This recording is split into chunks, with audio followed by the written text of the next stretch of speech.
कई चेहरे जदयू पार्टी के अंदर, कितने बड़े बड़े नेताओं के चेहरे अब बुझने लगे हैं, क्योंकि नीतीश कुमार के पुत्र निशांत कुमार पार्टी के अंदर आने लगे हैं। जैसे यह बात स्पष्ट हो गई कि अब सीएम नीतीश कुमार अपने उत्तराधिकारी के तौर पर अपने पुत्र को मैदान में उतार रहे हैं। जो भी काल्पनिक उत्तराधिकारी थे, जिन्होंने कल्पना कर रखा था कि सीएम नीतीश कुमार उन्हें ही अपना उत्तराधिकारी घोषित करेंगे अथवा सीएम नीतीश कुमार के किसी दशा विशेष का लाभ उठाते हुए वे खुद को स्वयंभू रूप में सीएम नीतीश कुमार का उत्तराधिकारी के रूप में पेश कर देंगे, ऐसे चेहरों को बहुत धक्का लगा है। निशांत के राजनीति में लॉन्च होने की प्रबल संभावनाओं को देखते हुए वैसे चेहरे अब मुरझा उठे हैं। पार्टी के भीतर एक नज़ारा ही बदल गया है। जदयू के अंदर एक सनसनी मची हुई है। कुछ लोगों के चेहरे बुझ गए हैं, तो कुछ वैसे लोग जो समता पार्टी के समय से अभी तक सीएम नीतीश कुमार के इर्द गिर्द पार्टी के प्रति समर्पित निष्ठावान थे, जिन्हें यह पार्टी न भाजपा में न राजद में किसी में विलय होने की स्थिति में जिन्हें ज़्यादा दुख पहुंचता, ज़्यादा जिन्हें पीड़ा पहुंचती, उन्हें हौसला मिला है कि अब कोई रहनुमा आ गया जो उनकी पार्टी को थाम सकता है, जो सीएम नीतीश कुमार का उत्तराधिकारी बन सकता है। देखिए यह विश्लेषण का वीडियो।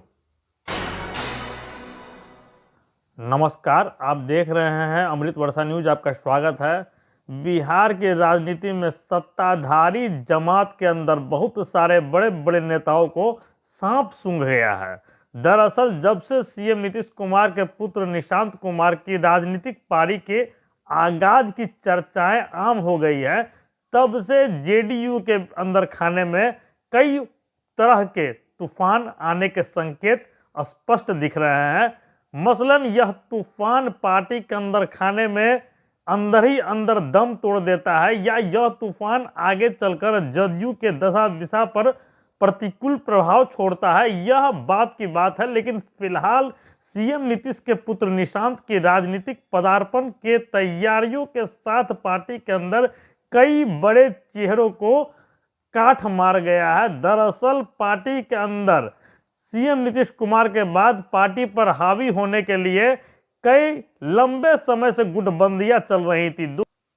2020 के विधानसभा चुनाव के उपरांत यह लगने लगा कि सीएम नीतीश कुमार बहुत लंबे समय तक सरकार तथा पार्टी की जिम्मेदारियां नहीं निभा सकेंगे। देखिए 2021 में विधानसभा सत्र के दौरान जो कुछ घटित हुआ, जो पूरे देश की जनता ने देखा, और 2022 में जिस प्रकार फिर सीएम नीतीश कुमार अपने सहयोगी दल भाजपा का साथ छोड़ते हुए आरजेडी तथा कांग्रेस की तरफ फिर से चले गए और 2022 में उनके साथ उन्होंने सरकार का गठन किया, और फिर 2024 में वे वापस भाजपा के साथ चले आए लोकसभा चुनाव के पूर्व। तो ये बार बार आने जाने और इस बीच लगातार सीएम नीतीश कुमार के कई टिप्पणियां, कई बयान विवादों के घेरे में आए। विधानसभा कार्यवाही के दौरान उनके द्वारा दिए गए भाषण भी विवादों के घेरे में आए, और कई बार ऐसा लगने लगा कि बिहार के मुख्यमंत्री नीतीश कुमार की मानसिक स्थिति ठीक नहीं है। उनके विरोधी लगातार उन पर इसको लेकर कटाक्ष करते रहे। जब बीजेपी विरोध में थी, तब वर्तमान उप मुख्यमंत्री तथा तत्काल उस समय के भाजपा के प्रदेश अध्यक्ष सम्राट चौधरी तथा उस समय के विपक्ष के नेता जो अभी उप मुख्यमंत्री हैं बिहार में, विजय कुमार सिन्हा, लगातार ये दोनों सीएम नीतीश कुमार के मानसिक दशा को लेकर आक्रामक रहे। और बाद में जब नीतीश कुमार पुनः भाजपा के साथ चले गए, तो तेजस्वी यादव नेता विपक्ष होने के बाद वे भी सीएम नीतीश कुमार की मानसिक स्थिति पर लगातार आरोप लगाते रहे कि सीएम नीतीश कुमार की स्थिति अब ठीक नहीं है, वे थक चुके हैं, उनसे अब सरकार नहीं संभल रहा है, कुछ अफसर मिलकर सरकार चला रहे हैं। देखिए तमाम तरह की बातें सामने आई कि सीएम नीतीश कुमार को हाईजैक कर लिया गया है। आफ्टर नीतीश पार्टी का क्या होगा, जेडीयू का झंडा कौन थामेगा, कौन 2025 के विधानसभा चुनाव में पार्टी को लीड करेगा, तमाम तरह की जब चर्चाएं आम हो गई, तो सीएम नीतीश कुमार के पुत्र निशांत के राजनीति में लॉन्च होने की अब ये प्रतिक्रिया स्वरूप खबरें सामने आ रही हैं। पार्टी दफ्तर के बाहर बड़े बड़े होर्डिंग और बैनर भी लग गए हैं, और जदयू के अंदर खाने में जिस प्रकार की गतिविधियां दिख रही हैं, उससे स्पष्ट अब माना जाने लगा है कि निशांत राजनीति में आ रहे हैं, वरन आ भी चुके हैं। तो देखिए निशांत कुमार के आने के बाद यह तो तय है कि भाजपा पे इसका क्या असर पड़ेगा यह हम बाद में देखेंगे, लेकिन फिलहाल पार्टी के अंदर लंबे समय से जदयू में हावी होने वाले तत्वों को इसको लेकर भारी निराशा हुई है। उन्हें बहुत जोर का झटका लगा है कि सीएम नीतीश कुमार के बाद उनके पुत्र निशांत कुमार अगर पार्टी तथा सरकार का बागडोर संभालेंगे तो उन्होंने जो सपनों के किले बना रखे थे, जो सपनों में ताजमहल खड़े किए थे, उसका क्या होगा वे तो अब दरक कर टूट जाएगा। उनके सपने चकनाचूर हो जाएंगे जो पार्टी पर कब्जा करने के नीयत से बैठे हुए थे। कुछ ऐसे नेता जो सीएम नीतीश कुमार के इर्द गिर्द रहते हैं, जो दूसरे दलों से पार्टी में शामिल हुए हैं, उनको लेकर पार्टी के अंदर जो पार्टी के पुराने झंडा बरदार हैं, जो समता पार्टी के समय से अभी तक सीएम नीतीश कुमार के साथ हर परिस्थिति में खड़े रहे हैं, वैसे लोग खुलेआम छींटाकशी पार्टी दफ्तर से लेकर पार्टी के कई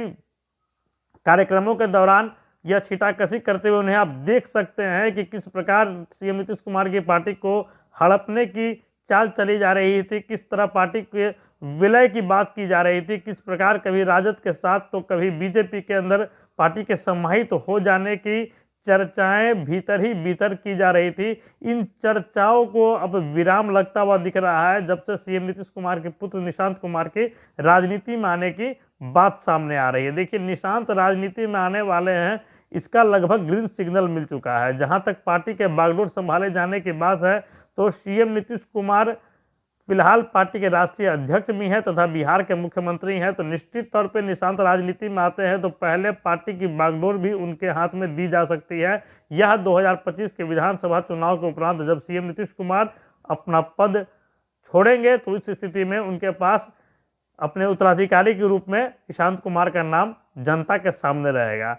जदयू का गठन 2003 में हुआ था। 2003 के अक्टूबर में शरद यादव के नेतृत्व वाली जनता दल तथा जॉर्ज फर्नांडिस के नेतृत्व वाली समता पार्टी तथा एक अन्य पार्टी लोक शक्ति पार्टी, तीनों पार्टी के आपसी विलय के बाद जनता दल यूनाइटेड का गठन हुआ था। 2003 में पार्टी के गठन होने के बाद शरद यादव इस पार्टी के राष्ट्रीय अध्यक्ष थे, जो लगातार 12 साल मतलब 2016 तक शरद यादव इस पार्टी के राष्ट्रीय अध्यक्ष रहे, लगातार राष्ट्रीय अध्यक्ष रहे। लेकिन 2016 में जब आरजेडी के साथ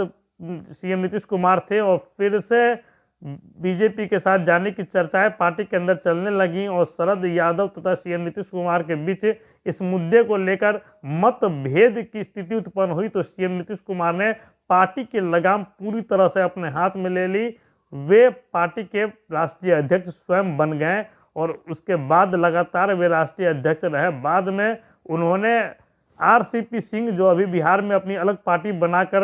राजनीति कर रहे हैं, जो सीएम नीतीश कुमार के बेहद विश्वस्त आईएएस अधिकारी थे, सीएम नीतीश कुमार के प्रधान सचिव थे, रेल मंत्री रहते हुए भी जिन्हें सीएम नीतीश कुमार ने अपने सचिव के रूप में साथ रखा था, तो आरसीपी सिंह पर पहली बार विश्वास करके सीएम नीतीश कुमार ने राष्ट्रीय अध्यक्ष का पद उन्हें दिया। लेकिन बाद में नरेंद्र मोदी सरकार के साथ आरसीपी सिंह की निकटता, भाजपा के साथ उनकी गलबहियों को देखते हुए सीएम नीतीश कुमार ने आरसीपी सिंह को न सिर्फ राज्यसभा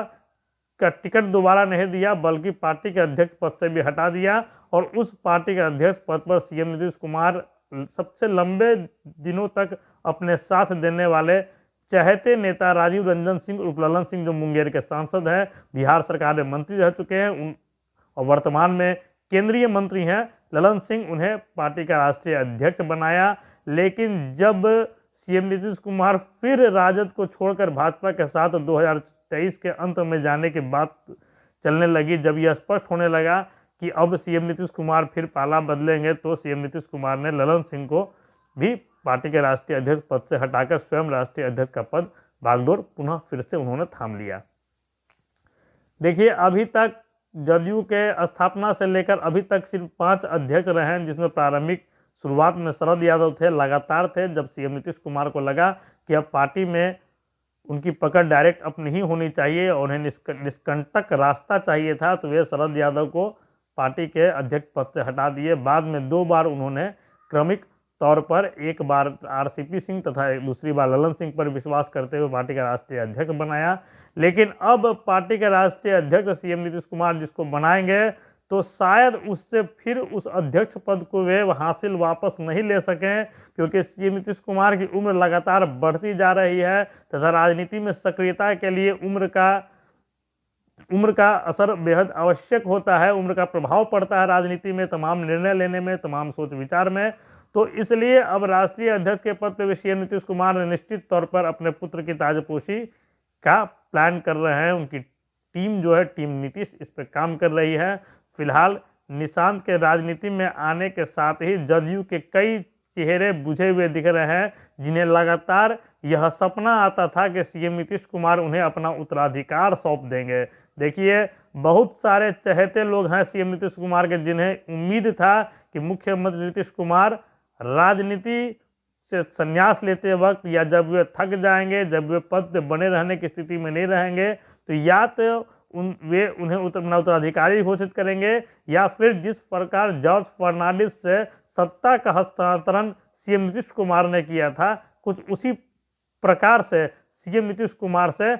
पार्टी तथा सरकार की बागडोर को हस्तांतरित कर लेने की एक बड़ी साजिश रच रखी गई थी, जो अब पूरी होते हुए नहीं दिख रही है, क्योंकि उत्तराधिकारी के तौर पर सीएम नीतीश कुमार ने अपने पुत्र को सामने ला खड़ा किया है, जिसके बहुआयामी असर पार्टी के अंदर, पार्टी के बाहर तथा भाजपा के साथ संबंधों पर पड़ने जा रहे हैं। इतना ही नहीं, 2025 के विधानसभा चुनाव में भी सीएम नीतीश कुमार के पुत्र निशांत के राजनीति में पदार्पण एक बड़ा मुद्दा बनकर सामने आ सकता है। आप देखते रहिए अमृत वर्षा न्यूज। धन्यवाद।